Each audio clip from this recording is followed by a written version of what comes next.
और ये क्लास में आपको हम बताने वाले हैं कंसेप्ट ऑफ 9 मेथड, मतलब C9 मेथड। ये नाम सुनकर आपको कुछ अजीब अजीब लग रहा होगा, क्योंकि ये आपको ना ही तो कोई बुक में, ना ही आपका सिलेबस में, ना ही कोई नोटबुक में, ना ही कोई क्लास में देखने को मिलता होगा, ठीक है। लेकिन यह जो मेथड हम यूज करते हैं वो कैलकुलेशन को कम करने के लिए करते हैं, ठीक है। अगर कैलकुलेशन कुछ लेंदी आता है उसको कम करने के लिए हम इसका यूज करते हैं। इसके अंतर्गत कैसे यूज करते हैं इसकी बात हम आगे करेंगे, लेकिन उससे पहले एक सिंपल सा एग्जांपल आपके सामने हम पेश करते हैं, है ना। जैसे मान लिया जाए कि हमसे कोई क्वेश्चन करता है कि 12 गुना 14 बराबर 60, ठीक है। लेकिन हम जिस प्रश्न में, जिस एग्जाम में हम बैठेंगे उस एग्जाम में यह जो प्रश्न होगा तो इसके साथ 4 ऑप्शन भी दिया हुआ होगा, ए बी सी और डी, ठीक है। मान लो ए है 169, ए है 168, सी है आपका 172, 162, कुछ ढंग से ऑप्शन है 4, ठीक है। तो स्वाभाविक है बहुत सारे विद्यार्थी सिंपल है बना लिया होगा कि 12 गुना 14 करेंगे आ जाएगा 168, 168 ऑप्शन बी में है, बी मेरा सही उत्तर हो गया। बिल्कुल सही, लेकिन सोचिए, ठीक है, कोई आवश्यक नहीं है। आपके एग्जाम में यही क्वेश्चन जो है कुछ इस ढंग से भी रह सकता है, 3 4 5 6 गुना 7 8 4 5 इतना बराबर भाग। तो कहीं ना कहीं गुना करने में आपको परेशानी होगी, और कहीं इसी में अगर ऐसा भी कुछ और कर दिया तो ये परेशानी और बढ़ जाएगा। अगर कहीं इसी में कुछ इस ढंग से और कर दिया, ठीक है, तो परेशानी आपको और बढ़ जाएगी। क्लियर है। और ऐसा स्थिति में हम या तो एग्जाम में इस क्वेश्चन को बनाएंगे या क्वेश्चन को छोड़ के भागेंगे, और तीसरा कोई भी ऑप्शन मेरे पास नहीं होगा। जब बनाएंगे तो अच्छा खासा वक्त खा जाएगा, लेकिन अगर ये C9 मेरे पास होगा तो इस प्रश्न का उत्तर भी हम सेकेंडों में दे लेंगे, ठीक है। इसीलिए यह हमारे लिए बहुत ही यूजफुल है। अतः इसे हम क्लास के शुरुआत में ही आपको साथ शेयर करते हैं, ताकि यह कंसेप्ट आपके अंदर डेवलप हो जाए और सारे चैप्टर में कैलकुलेशन को कम करने के लिए आप इसका यूज कर सके, ठीक है। देखिए इसका यूज हम कैसे करते हैं, सो देखिए हम यहां पे अगर इसको हम बनाएंगे तो कैसे बनाएंगे, तो हम इसको सीधे बनाएंगे 3 5 15 मतलब 6, जिसका सिंगल डिजिट आएगा वो मेरा उत्तर होगा 9, 6 7 आएगा, ये मेरा आंसर नहीं होगा। 815 मतलब 6, 7 में 1, 6 2 8 1 9 मतलब 0, मतलब कहीं ना कहीं मेरा उत्तर, सॉरी मेरा उत्तर कौन हो जाएगा, बी हो जाएगा, ये नहीं होगा, है ना। ये बात आपको समझ नहीं आया होगा, क्योंकि यही समझाने के लिए तो आज आपके बीच में हम हैं एक क्लास के साथ, ठीक है। तो चलिए इसको समझिए कि ये है क्या और ये कैसे वर्क करता है और इसमें हमें क्या क्या चीज जानना चाहिए। ओके, चलिए C9 मेथड के अंतर्गत सबसे पहले हमें सीखना होगा, सबसे पहले हमको सीखना होगा सिंगल डिजिट मान निकालना। मतलब कोई संख्या अगर हमें कोई दे दे और हमसे कहे कि इसका सिंगल डिजिट मान निकालो, मतलब इसके अंक को जब तक जोड़ो जब तक कि वो एक अंक में परिणत ना हो जाए, तो आप क्या करेंगे। अब एक एक बात को ध्यान से सुनना है, ठीक है, क्योंकि यहां से आपका क्लास का बहुत इंपॉर्टेंट पार्ट शुरू होने वाला है, ठीक है, जिसका यूज सारे चैप्टर में होगा, अतः इसमें थोड़ा सा भी अनदेखा इसे नहीं करना है। तो आप क्या कहेंगे, तो आप कहेंगे कि 3 + 4 + 5 + 4 + 7 + 2 + 8 + 1 + 3, दिखाई दे रहा है ना, दिखाई दे रहा है।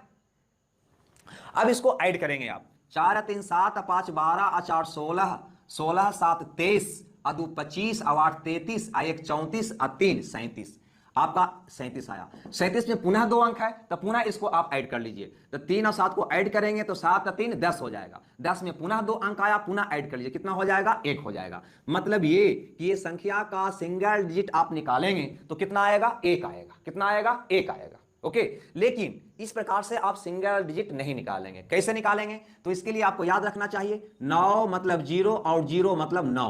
अपनी सुविधा के अनुसार C9 के अंतर्गत हम कर सकते हैं। क्या कर सकते हैं, 9 को 0 और 0 को 9 हम पढ़ सकते हैं। 9 मतलब 0 और 0 मतलब 9। इसका यूज करके अगर आप सिंगल डिजिट निकालते हैं तो यही आएगा, लेकिन कैलकुलेशन आसान हो जाएगा। चलिए कैसे निकालेंगे, सो देखिए। तो हम यहां पे क्या करेंगे, 5 4 9 मतलब 0, 8 है 1 9 मतलब 0, 7 2 9 मतलब 0, 7 3 4 7 3 10 10 मतलब 1, ठीक है। मतलब 9 जहां जहां आए उसको हटाकर क्या बना दीजिए, 0 बना दीजिए। कैलकुलेशन आपको और आसान हो जाएगा। कोई बात नहीं, अगर नहीं समझ में आया हो तो एक एग्जांपल और आपके बीच हम ला रहे हैं, ठीक है, इससे समझिए। लेकिन यह बात ध्यान रखिएगा, 9 को 0 और 0 को 9 अपनी सुविधा के अनुसार आप कर सकते हैं। इसको C9 मैंने क्यों कहा, इस पे भी थोड़ा सा विचार कर लीजिए। जैसे 3 4 5 6, सपोज मान लीजिए इसका सिंगल डिजिट हम निकालते हैं, तो आपके अनुसार 5 4 9 मतलब 0, 6 3 9 मतलब क्या आना चाहिए, 0 आना चाहिए। अगर ये संख्या में आप 9 से भागा देंगे तो सिंगल डिजिट जो आया है वही इसका भी आएगा शेष। मतलब 9 3 27 7 5 9 8 72 3 6 9 4 36, शेष कितना आ गया, 0। मतलब जो सिंगल डिजिट मान आएगा वो वही मान उस संख्या में 9 से भागा देने के बाद शेष के रूप में आएगा, या किसी भी संख्या में 9 से भागा देने पर शेष वही आएगा जो उस संख्या का सिंगल डिजिट आएगा। इसका मतलब यह भी हुआ कि यदि संख्या का सिंगल डिजिट मान 0 आता है, इसका मतलब वह 9 से कट जाएगा। अगर संख्या का सिंगल डिजिट मान 0 आता है, इसका मतलब वह संख्या 9 से कट जाएगा। यह बात भी आपको समझ में आ गया होगा, ठीक है। कभी कभी जब सिंगल डिजिट मान आप निकालेंगे तो माइनस में भी आ जाएगा। कैलकुलेशन में माइनस में आना नहीं चाहिए, लेकिन जब हल करने लग जाएंगे तो माइनस में भी आपका यह मान आ सकता है। जैसे मान लिया जाए इतना है, ठीक है, और इसमें से हम 2000 को या 200 को घटाते हैं, ठीक है। तो यहां पे निकालेंगे तो कितना आएगा, 4 3 7 2 9 मतलब 0, एक आ गया सिंगल डिजिट। यहां पे कितना आ गया, 2 आ गया। तो एक में से 2 को घटाओगे तो आपका रिजल्ट आ जाएगा -1। एक में से 2 को घटाओगे -1। तो सिंगल डिजिट मान कभी भी माइनस में नहीं आना चाहिए। अगर माइनस में आ जाता है तो कुछ नहीं कीजिए, 9 इसको में ऐड कर दीजिए, ठीक है। मतलब कितना हो जाएगा, 8। मतलब यूं कहें कि 9 में से इसको घटा लीजिए। माइनस में आता है तो उसको 9 में से घटा लीजिए। अगर -1 आ गया तो 9 घटा 1 कर दीजिए, 8 आ जाएगा। -2 आ गया तो 9 घटा 2 कर दीजिए, 7 आ गया। -5 आ गया तो 9 में से 5 को घटा लीजिए, 4 हो जाएगा, ठीक है। प्लस में कन्वर्ट करने के लिए इसको में 9 ऐड कर देंगे या उस अंक को 9 में से घटा लेंगे। क्लियर है, कोई दिक्कत यहां तक नहीं? चलिए यहां तक तो हम समझ गए। अब इसका और भी है, भिन्न में कैसे यूज करेंगे इसकी भी बात करेंगे, लेकिन थोड़ा सा रुक कर करेंगे। सबसे पहले ये हम पता कर ले कि ये C9 का यूज जो हम करेंगे कहां कहां करेंगे। तो कोई भी मैथ हो, चाहे रेशियो हो, एवरेज हो, सारा मैथ जो स्टार्ट होता है वो जोड़, घटाव, गुना और भाग पे आधारित होती है। उसका 4 ही साधारण नियम होता है, जोड़, घटाव, गुना और भाग। नहीं तो हम इस मेथड का यूज जोड़ पे भी कर सकेंगे, घटाव पे भी, गुना पे भी, भाग पे भी, मतलब टोटल पे, टोटल कैलकुलेशन पे इसका हम इस्तेमाल करेंगे। ओके, जैसे सपोज मान लीजिए कि आपके बीच कोई एग्जाम्पल देता है, ठीक है, आपके लिए बीच में कोई एग्जाम्पल देता है, ठीक है। मान लो कि 52 गुना प्लस 13 है, ठीक। तो इसका रिजल्ट आएगा 5, 5 है 1, इसका आ जाएगा 65। नहीं तो ध्यान देना यहां पे, मतलब ए साइड का सिंगल डिजिट का कैलकुलेशन जो आएगा वही कैलकुलेशन ए साइड का भी आएगा। ये बात हमेशा याद रखिएगा। मतलब 5 या 2 7 आ रहा है इसका, 3 या 1 4 आ रहा है इसका। अगर 7 4 को जोड़ेंगे तो 7 या 4 11, 11 का मतलब 2। आपका रिजल्ट कितना आया, 2। इसका जो आप जोड़ का रिजल्ट निकाले हैं उसका भी 2 ही आना चाहिए। देखा जाए 6 5 11, 11 मतलब 2, मतलब ये दोनों क्या होगा, इक्वल होगा। और भी समझिए दूसरी बात, अगर माइनस की कोई बात कर दे, जैसे सपोज मान लीजिए कि 38 गुना या 38 घटाव 13 को देता है, तो आपके अनुसार इसका रिजल्ट होना चाहिए 5, 3 में से गया 2। मतलब ए साइड का कैलकुलेशन का जो भी सिंगल डिजिट मान आएगा वही मान इस रिजल्ट का भी आएगा। ओके, तो 8 3 11 मतलब कितना हो गया, 2, 3 1 4, घटाइए 2 में से 4 गया, 2 में से 4 गया, -2 का मतलब 9 ऐड कर दीजिए या 9 में से घटा लीजिए, कितना आ जाएगा 7। आपका सिंगल डिजिट मान कितना आया, 7 आया। इधर भी 7 ही आएगा, जोड़ के देख लो, 5 या 2 7 आया। मतलब ये दोनों साइड क्या हुआ, बराबर हुआ। ये घटाव में भी देख लिए, जोड़ में भी देख लिए, गुना में भी देख लेते हैं। अगर कोई कहता है 35 गुना 3 या 4, 14 140 होगा, 35 गुना 4 करेंगे 140 आएगा। तो यहां पर भी इसका जो सिंगल डिजिट मान होगा वही मान इसका भी होगा, करके आप देख सकते हैं। 5 या 3 8 आया, 8 4 32, 32 मतलब कितना आया 5, इधर भी 5 आएगा, 4 1 5 आ रहा है क्या। मतलब यह जोड़ पर भी, घटाव पर भी, गुना पर भी हम लागू कर लिए, भाग पर भी हम लागू करेंगे, लेकिन थोड़ा सा आगे की क्लास में, ठीक है। क्योंकि एक बार सारा चीज मिलेगा तो कहीं ना कहीं ये दिमाग जो है हैंग करने लगेगा ना। भाग का मतलब बटा भी होता है, मतलब यहां पर भी इसका इस्तेमाल हम कर सकेंगे, लेकिन थोड़ा सा रुक कर, ठीक है। चलिए अब ये अगर हम सीख गए तो इसका यूज करते हैं एग्जाम्पल पे। क्वेश्चन से पहले एक बात और आपको बता दें, है ना, जो सबसे अहम बात है, इस मेथड पे दशमलव का या प्रतिशत का कोई प्रभाव नहीं पड़ेगा, कोई प्रभाव नहीं पड़ेगा। यह भी बात आपको इसके साथ साथ याद रखना है कि अगर दशमलव की बात आ गया या प्रतिशत की बात आ गया तो हमको घबराना नहीं है, उसको अनदेखा करके चलेंगे। ऐसा मानेंगे कि प्रश्न में दशमलव या प्रतिशत है ही नहीं कैलकुलेशन के वक्त। जैसे मान लो कोई हमसे कहता है 575% का सिंगल डिजिट क्या होगा, तो हम प्रतिशत को भूल जाएंगे। क्यों भूल जाएंगे, क्योंकि प्रतिशत का मतलब होता है बटा में 100। अब बटा में जो ही 100 हो गया तो इसका सिंगल डिजिट आ जाएगा 1। अब हर में अगर एक आता है, जैसे मान लीजिए कि 5 7 बटा 1, तो 1 का कोई वैल्यू नहीं, इसको सीधे आप क्या पढ़ते हैं, 7 पढ़ते हैं। तो परसेंटेज का मतलब बटा 100, बटा 100 का मतलब बटा में 1 आ गया, उससे हमको कोई प्रभाव नहीं पड़ता है। अतः परसेंटेज का भी इस पर कोई प्रभाव नहीं पड़ेगा और दशमलव का भी कोई प्रभाव नहीं पड़ेगा। मतलब इसका अगर सिंगल डिजिट हम निकालेंगे तो प्रतिशत को भूल जाएंगे और हम कहेंगे कि 5 5 10 10 मतलब 1 1 7 8, इसका कितना होगा सिंगल डिजिट मान 8 होगा, ठीक है, कोई दिक्कत नहीं। अगर इसमें दशमलव भी रहता तब भी इसका भी हम 8 पढ़ते, क्योंकि ना दशमलव को देखेंगे और ना ही प्रतिशत को देखेंगे, ये दोनों को मानेंगे कि है ही नहीं। ओके, चलिए ये बात भी आपको क्लियर हो गया होगा। चलिए तो आते हैं कुछ एग्जाम्पल पे। ठीक है, ये रहा आज के सेशन का पहला क्वेश्चन जो आपके स्क्रीन पे है। अब देखिए इस पे हम इसका यूज कैसे करेंगे। तो पहला तरीका तो है कि इसको लोग बनाएंगे, गुना करेंगे, गुना करने के बाद जो रिजल्ट आएगा उसका मिलान करेंगे, कौन ऑप्शन में है वो मेरा आंसर होगा। लेकिन हम यहाँ पे सीख रहे हैं C9 मेथड। ठीक है, C9 मेथड से इसका हल हम कैसे करेंगे। ठीक है, ऐसा नहीं है कि सिर्फ यही लागू होगा, एक कैलकुलेशन को कम करने की एक विधि है, बस इतना ही आपको समझना है। तो यहां पे चलिए 8/13 सबको सिंगल डिजिट में पहले बदलिए। तो 8/13, 13 मतलब क्या होता है 4। यहां पे 9 मतलब 0, कितना बच जाएगा ये 6, 0 प्लस वो कितना हो जाएगा 6, 6 अदू 8 है ना। अब इसको कैलकुलेट कीजिए। तो 6 गुना 4 गुना 6, 6 चौ 24, 6 चौ 24, 24 24 24 का मतलब कितना हो जाएगा 6। फिर 6 गुना 8 करिए तो 8 सका 48, 48 का मतलब 8 4 12, 12 का मतलब क्या हो जाएगा 3। ओके, मतलब इसका जो रिजल्ट आएगा उसका सिंगल डिजिट कितना आना चाहिए, 3 आना चाहिए। कितना आना चाहिए, 3 आना चाहिए। चलिए देखते हैं किसका आता है। 5 और 9 मतलब 0। ठीक है, 6 और 3 9 मतलब 0, 4 और 2 6। ठीक है, यहां पर देखते हैं ये मेरा आंसर होगा क्या, नहीं होगा, क्योंकि हमारा रिजल्ट का सिंगल डिजिट मान 3 आना चाहिए, 3 इसका आ नहीं रहा है, तो क्या ये मेरा आंसर होगा, नहीं होगा। यहां पे आते हैं, यहां पे क्या है 5 और 9 मतलब 0, 6 3 9 मतलब 0, कितना आ रहा है 4। क्या यह मेरा रिजल्ट होगा, नहीं, 3 रिजल्ट का सिंगल आना चाहिए, यहां पे आ रहा है 4। आगे बढ़िए, 5 और 9 मतलब 0, 6 3 9 मतलब 0, 2 1 3, क्या ये मेरा आंसर होगा, बिल्कुल हो सकता है, लेकिन आगे भी चेक कर लेते हैं। 5 और 9 मतलब 0, 6 3 9 मतलब 3 2 5, ये मेरा रिजल्ट होगा क्या, नहीं होगा। तो मेरा आंसर कौन होगा, सी होगा। मतलब ये C9 से हम इसको गुना करने की हमको आवश्यकता नहीं पड़ा और सीधे हम ऑप्शन की मदद से इसका आंसर निकाल लिए कि जिसका 3 आया वो मेरा आंसर हुआ। वह आपके मन में क्या चल रहा है हम समझ रहे हैं। आपके मन में चल रहा होगा कि ये 3 अगर 2 ऑप्शन में आया होता तो क्या करते, 3 ऑप्शन में आया हुआ होता तो क्या करते, नहीं, कुछ ऐसा आपके मन में चल रहा होगा। लेकिन सब्र रखिए, उसका भी निदान हम करेंगे, लेकिन पहले इस तरीका को है ना सब्र रखकर है ना सीखिए, उसके बाद चलिए नेक्स्ट क्वेश्चन देखते हैं। आज का नेक्स्ट क्वेश्चन बहुत आसान सा है, सब जानते भी होंगे कि 14 का क्यू बराबर भाट, 14 का क्यू बराबर भाट। पहला ऑप्शन आपके बीच है 2 5 4 4, बी ऑप्शन है 26 44, सी ऑप्शन है 27 44, डी ऑप्शन आपका है 28 44। मतलब कुछ इस ढंग से ऑप्शन है। अब आपको बताना है कि कौन सा आंसर मेरा सही होगा। तो कुछ नहीं, यहां पे आइए, पहले इसका सिंगल डिजिट निकालिए। 4 1 5, 5 का पावर 3 करना है, मतलब 5 5 25, 7 7 5 35, मतलब कितना हो जाएगा 8।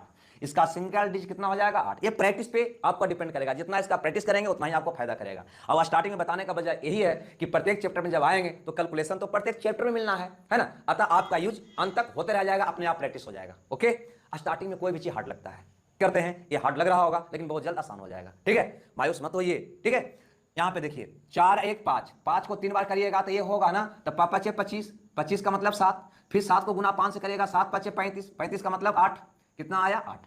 आगे बढ़िए, मतलब आपका जो भी रिजल्ट रहा होगा उसका सिंगल डिजिट मान 8 आना चाहिए। देखा जाए किसका सिंगल डिजिट मान 8 है, तो 5 4 9 मतलब 0, 4 2 6, ये में आपका आंसर नहीं हो सकता है, क्योंकि जो भी इसका रिजल्ट रहा होगा उसका सिंगल डिजिट मान 8 ही रहा होगा, 8 ही होना चाहिए। ठीक है, यहां पे चलिए 4 6 2 8 4 12, 12 मतलब 3 4 7, ये भी आपका आंसर नहीं होगा। 7 2 9, 9 मतलब 0 होता है। 4 4 8, यह उत्तर आपका हो सकता है। आगे बढ़िए, है ना, यहाँ पे 8 2 10, 10 मतलब 1, 10 10 ऐसे कर देना है, अंक को जोड़ लेना है।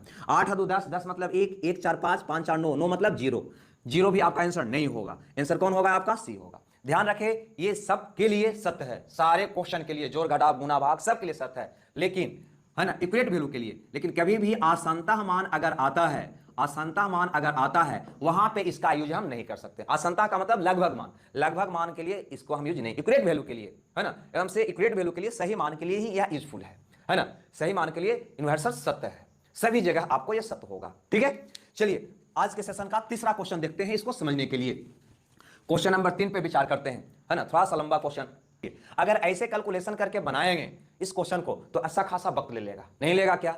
हम हकीकत से मुलाकात करेंगे, मतलब क्लास की सुबह नहीं, एग्जाम हॉल में हमें बैठना है और वहां पे एग्जाम देना है, वहां पे इसका यूज करना है, इसलिए हम लोग ऊपर ऊपर नहीं चलेंगे। ठीक है, जो भी पढ़ेंगे ठोस पढ़ेंगे। यहां पर गौर करिए, देखने से पता चल रहा है 7 2 9 मतलब 0, 8 3 11 मतलब कितना हो जाएगा 2, 3 2 5 1 6, 9 मतलब 0 कितना हो जाएगा 8, यहाँ पे 5 और 9 मतलब 0 कितना हो जाएगा 1, 9 मतलब 0, 5 और 9 मतलब 0। ये मेरा सिंगल डिजिट मान आ गया। ये निकालने का प्रैक्टिस आपको हो जाएगा धीरे धीरे, अगर दिक्कत है तो शुरू से फिर एक बार देख लीजिएगा आप इस, क्योंकि ये बहुत मेन चीज है सारे चैप्टर के लिए। जिस प्रकार से जोड़ घटाव गुना भाग मेन है, उसी ढंग से C9 भी आपके लिए बहुत ही मेन पार्ट है, अतः इसको जरूर प्रैक्टिस करिएगा। अब यहां पे गौर करिए, यहां पे आप देखिएगा तो आप यहां पे कैलकुलेशन कर रहे हैं तो 2 - 6 + 8, 2 - 6 + 8 बराबर भाट -1, क्योंकि 1 + 0, 0 का मतलब 0 ऐड करोगे तो एक ही ना रह जाएगा, मतलब भाट का मान आ गया -1 को इधर लाइएगा तो +1 हो जाएगा, 4 × 1 = 5। मतलब जो भी मेरा इसको हल करने के बाद रिजल्ट आया होगा लंबा चौड़ा, उसका भी सिंगल डिजिट वैल्यू जो होगा वो कितना रहा होगा, 5 रहा होगा। बस यहां पे देखिए किसका 5 आता है और किसका 5 के अलावा आता है। तो यहां पे देखते हैं 2 × 2 = 4, 4 × 8 = 4 12 मतलब 3, इसका 5 नहीं आ रहा है, अतः इसका हल ये हो ही नहीं सकता है, किसी भी कीमत पे नहीं हो सकता है। यहां पे देखिए 4 × 3 = 7 × 2 9 मतलब 0, इसका आ रहा है 4, है ना, आना चाहिए था 5, ये भी नहीं होगा। यहां पर देखिए 4 × 3 = 12, 12 मतलब 3 × 2 = 5, है ना, ये इसका हल हो सकता है। यहां देखिए 5 × 9 मतलब 0, 4 × 2 = 6, ये भी इसका हल नहीं हो सकेगा। मतलब सिर्फ और सिर्फ आपका आंसर कौन होगा, सी होगा, है ना। ये बात मत समझिएगा कि ये मतलब इसको हम हल कर रहे हैं, सिर्फ उत्तर निकालने का एक टेक्निक यूज कर रहे हैं, है ना, क्योंकि हमें पता है कि किसी भी संख्या का चाहे जोड़ हो घटाव हो गुना हो, ठीक है, नोट करना है क्या, चाहे जोड़ हो घटाव हो गुना हो, उसको कैलकुलेशन अपने ढंग से करने के बाद जो भी रिजल्ट आएगा उसका सिंगल डिजिट मान वही आएगा जो कैलकुलेशन में सभी संख्या को सिंगल डिजिट में बदलने के बाद जो कैलकुलेट करके लाओगे वही होगा, और उसी के आधार पे उत्तर होगा। मतलब इसका जो रिजल्ट आया होगा उसका सिंगल डिजिट मान भी 5 ही होना चाहिए, ठीक है, उसके आधार पे इसका आंसर किया। ठीक है, चलिए 4 नंबर का क्वेश्चन क्या कहता है भाई, ठीक है, देखा जाए क्या होगा। कुछ नहीं करना है, 5 × 1 = 6 × 6 = 12, 12 मतलब 3, 1 × 1 = 2, यहां पे आइए 9 मतलब 0, यहां पे आइए जब 0 हो गया तो ये पूरा 0 हो जाएगा, नहीं, 2 × 2 = 4, ये हो गया 2।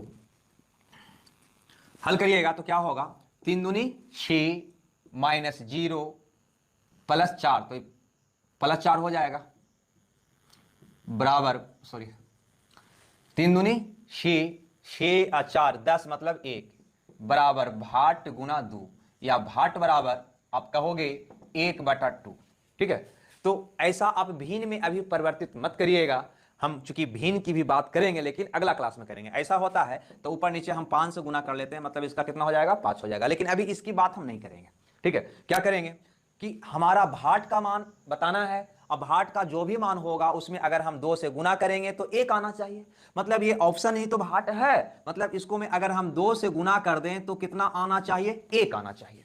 हम चेक कर लेते हैं, ठीक है, तो यहां पे चेक करते हैं तो 5 × 9 मतलब 0, 5 × 3 = 8, 7 = 15, 15 मतलब 6 दूनी 12, ये 3 आएगा, आना कितना चाहिए, 1, ये मेरा उत्तर नहीं होगा। तो यहां चलिए 5 × 9 मतलब 0, 7 × 2 मतलब 0, 4 × 1 = 5, 5 दूना 10, 10 मतलब 1, 1 आ रहा है, तो ये उत्तर मेरा हो सकता है। यहां पे भी चेक कर लेते हैं, 7 × 2 मतलब 0, 5 × 9 मतलब 0, 2 दूनी 4, है ना, 1 आना चाहिए, 4 आ रहा है, ये भी मेरा आंसर नहीं होगा। 6 × 3 = 9 मतलब 0, आगे बढ़िए तो 5 × 2 = 7, 8 = 13, 13 मतलब 4, 4 दूनी 8, ये भी मेरा आंसर नहीं होगा। कौन आंसर होगा, तो सिर्फ और सिर्फ कौन होगा, बी होगा, ठीक है, कौन होगा, बी होगा। क्योंकि भिन्न की भी बात हम करेंगे, भाट बराबर 1/2, इसकी बात हम करेंगे लेकिन अगला क्लास में करेंगे, ठीक है। अभी जिस मेथड से हम बना रहे हैं उसी मेथड से बनाएंगे इसको, ठीक है, क्यों नहीं करेंगे आगे हम बताएंगे आपको। चलिए तो इस सेशन को आगे बढ़ाते हैं और अब देखते हैं कि दशमलव अगर हो, परसेंटेज अगर हो तो उसको कैसे हल करेंगे। हम पहले बता चुके थे कि C9 का प्रभाव चाहे दशमलव हो या प्रतिशत हो उस पर नहीं पड़ता, मतलब दशमलव या प्रतिशत दिखाई दे तो आप उसको इग्नोर कर देना, उसको नहीं देखना है, नहीं समझना है उसमें दशमलव है या प्रतिशत, और हल कर देना है। जैसे इस पर एक एग्जाम्पल करते हैं, ये रहा 5वां क्वेश्चन। ऐसे तो ये यूज ऑफ अलजेब्रा का क्वेश्चन है जिसे हम कहीं ना कहीं a² + b² - 2ab के फॉर्म पे बनाएंगे, जिसका मान होगा a - b का होल स्क्वायर, मतलब इसमें से घटाएंगे, 6 में से 4 गया 2, 9 में से 0 गया 9, दशमलव इतना का होल स्क्वायर करेंगे, वो मेरा आंसर आ जाएगा, ठीक है। होल स्क्वायर कैसे करेंगे, तो चूंकि 100 से 8 कम है, 8 का वर्ग हो गया 64, 8 और कम करेंगे तो हो जाएगा ये 84, ठीक है, मतलब इतना हमारा आंसर आएगा, 0.84 64 b, है ना। लेकिन हम यहाँ पे इसकी बात नहीं कर रहे हैं, यहाँ पे हम C9 की बात कर रहे हैं कि अगर हमें इसे C9 मेथड से बनाना होगा तो कैसे बनाएंगे। तो यहाँ पे दशमलव आया हुआ है, दशमलव को अनदेखा कर दीजिए, दशमलव को मत देखिए, ऐसा समझिए कि दशमलव है ही नहीं, और हल करिए जिस प्रकार से पहले हल कर रहे थे। चलिए दशमलव बिना देखे हुए तो 9 मतलब 0, 6 1 7 हो गया, इसका सिंगल डिजिट 9 मतलब 0, 6 1 7 हो गया, ठीक है। यहाँ पे आइए 4 1 5 हो गया, ये भी आपका 5 हो जाएगा। यहाँ पे 8 10 मतलब 1 हो जाएगा, ये हो जाएगा 7, ओके। अब इसको हल करिएगा तो 49, देखो यहाँ पे गौर से 7 × 7 49, 49 को 2 ढंग से कर सकते हो, 9 मतलब 0 कितना हो गया 4, या 9 4 13 मतलब ही 4, चलिए, तो 7 गुना 7 49, 49 मतलब 4, प्लस 5 गुना 5 25, 25 मतलब 7, माइनस 7 गुना 1 7, यही आपका आंसर हुआ। आगे बढ़िएगा तो ये आ जाएगा 4, मतलब इस क्वेश्चन का रिजल्ट जो आएगा उसका भी सिंगल डिजिट मान 4 ही आएगा। अब चेक कर लीजिए किसका 4 आ रहा है, वह आपका आंसर होना चाहिए। यहां पे चलते हैं, 6 4 10 मतलब 1, 5 13 मतलब 3, ये मेरा आंसर नहीं होगा। ठीक है, 6 4 10 मतलब 1, 4 1 5, 8 5 13, 13 मतलब 4। यहां पे फिर से देख लेते हैं, 11 2 8, 8 4 12 मतलब 3, यहां पे 8 4 12 मतलब 3 9, 3 6 9, 9 मतलब 0 4। ठीक है, ये मेरा आंसर हो सकती है। 9 मतलब 0, 6 4 10 मतलब 1, 4 1 5, ये भी मेरा आंसर नहीं होगा। 8 2 10 मतलब 1, 107 7 2 9 मतलब 0, ये भी आंसर मेरा नहीं होगा। कौन आंसर होगा मेरा? बी होगा। ठीक है, तो ये है C9 का कमाल, जिसकी मदद से आप ऑप्शन के सहारे आंसर निकाल सकते हैं, कैलकुलेशन को कम कर सकते हैं। हम ये क्वेश्चन को इसलिए लाए थे कि दशमलव पर इसका यूज कैसे करें। खैर, एक क्वेश्चन और आपके बीच लाते हैं दशमलव का। ठीक है, क्वेश्चन नंबर 6 आपके स्क्रीन पे है। क्वेश्चन नंबर 6, थोड़ा सा सोचिए, दशमलव इसमें भी आया हुआ है, जोड़ भी आया हुआ है, गुना भी आया हुआ है। ठीक है, कैसे हल करें? तो कुछ नहीं करिए, आप सिंगल डिजिट निकाल के हल कर लीजिए, मतलब C9 लगा दीजिए। C9 के लगाने के बाद दशमलव को आप मत देखिए, दशमलव को छोड़ दीजिए, मतलब ऐसा समझिए कि इसमें दशमलव है ही नहीं, है ना, और हल कर दीजिए। तो 5 25, 25 मतलब 7, 5 2 7, या ऐसा करते हैं 5 2 7, 7 गुना 5, यहां पर देखिए 5 2 7, ये आ गया 5, तो 7 5 35, 35 मतलब कितना हो जाएगा? 8 हो जाएगा। यहां पे आते हैं 5 4 20, 20 मतलब हो जाता है 2। यहां पे आते हैं तो 7 5 12 15 मतलब 6। हल करिए तो 7 8 15, 15 7 8 15, 15 मतलब 6, 6 2 8, 8 8 14, 14 मतलब 5। देखा जाए 5 किसका है, तो ये है आपका 1 नहीं होगा, ये है आपका 6 नहीं होगा, ये है आपका 2 नहीं होगा। कौन होगा मेरा आंसर? ए होगा। ओके, तो इस प्रकार से इसका हम यूज करते हैं। अगर प्रतिशत हो तब कैसे इसका यूज करेंगे, चलिए एक उसका भी एग्जांपल ले लेते हैं कि अगर परसेंटेज की बात करेगा तो किस ढंग से इसका हम यूज करेंगे। चलते हैं क्वेश्चन नंबर 7। दशमलव हो या प्रतिशत हो, उस पर C9 का कोई इफेक्ट नहीं पड़ेगा। मतलब दशमलव या प्रतिशत दिखाई दे तो आप उसको अनदेखा कर दीजिएगा, मतलब ऐसा मान लेना है कि उसमें दशमलव परसेंटेज है ही नहीं और C9 लगा देना है। यहां पे प्रतिशत आया है, इसको भूल जाइए। तो क्या होगा? 3 1 4, यहां पे 6 2 8, तो 8 4 32, 8 4 32 का मतलब क्या होगा? आप समझ रहे होंगे, 5 होगा। तो यहां से यहां तक हो गया 5 गुना भाट बराबर, इधर आइए, इधर आइएगा तो 9 मतलब 0, 6 2 8 है, 9 मतलब 0, क्या बच गया? 8, मतलब भाट का मान आ गया 8/5। ठीक है, जब भिन्न में जब कैलकुलेशन आती है तो हम कैसे करते हैं इसकी बात अगले क्लास में हम करेंगे, लेकिन फिलहाल हम प्रतिशत को समझाने के लिए एग्जाम्पल लिया था, है ना, और भिन्न की बात हम अगले क्लास में करेंगे। हम करते क्या है कि नीचे 5 आता है तो ऊपर से 2 से गुना कर देते हैं, 8 दूनी 16 मतलब होगा 7, मतलब जिसका 7 आएगा वो मेरा आंसर होगा। 5 1 6 आ रहा है, मेरा आंसर नहीं होगा। 4 1 5 आ रहा है, ये भी मेरा आंसर नहीं होगा। 6 1 7 आ रहा है, यह मेरा आंसर हो जाएगा। 8 1 9 मतलब 0 आ रहा है, ये आंसर नहीं होगा।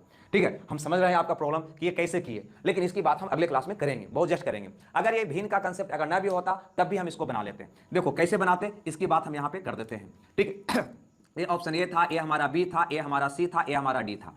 अगर ये भिन्न का कंसेप्ट ना भी रहेगा तो क्या करते आप? ये करते कि यहां तक तो कैलकुलेशन बिल्कुल आप कर लेते, ठीक है, यहां तक कैलकुलेशन कर लेते।